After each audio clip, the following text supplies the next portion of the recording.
Hello everybody, I'm Ted and welcome back to our Fat Fact series. And this Fat Fact is going to be primarily focusing on ancient Nubia. Now, ancient Nubia was Egypt's neighbor. They shared a border along the cataracts. And they were frequently at odds with each other during antiquity. They had this sort of love-hate relationship with one another.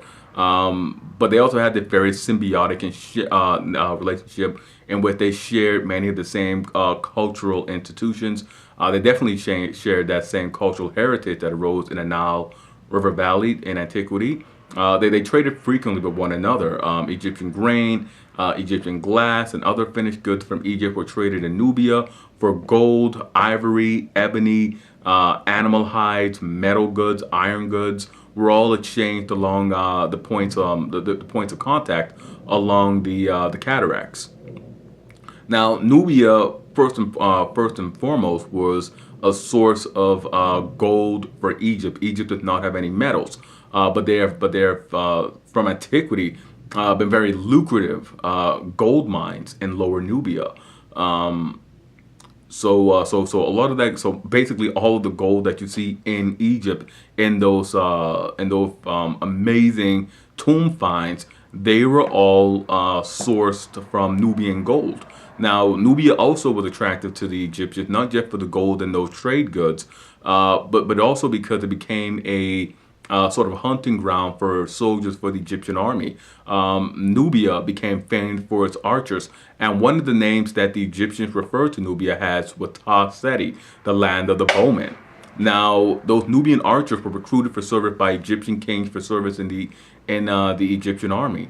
And the Nubians themselves, they built many structures using mud brick masonry. This is the simple masonry used in the Nile River Valley. Now, Nubia itself occupied vast tracts of the Nile River Valley.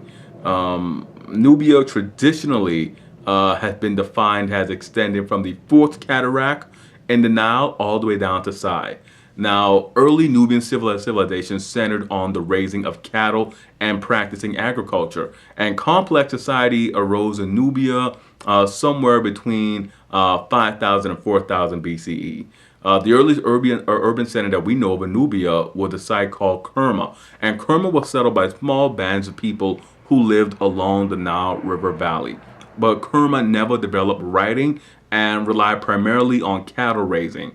Now, the Nubians at Kerma did develop a highly sophisticated culture, but their focus was really on cattle herding, and this led them to develop pastures and not really to adopt irrigation. And that again strikes hints at the striking fact that they did not develop a very intensive agriculture. And again, from their perspective, they probably wouldn't have needed to because they had this grain trade going with Egypt.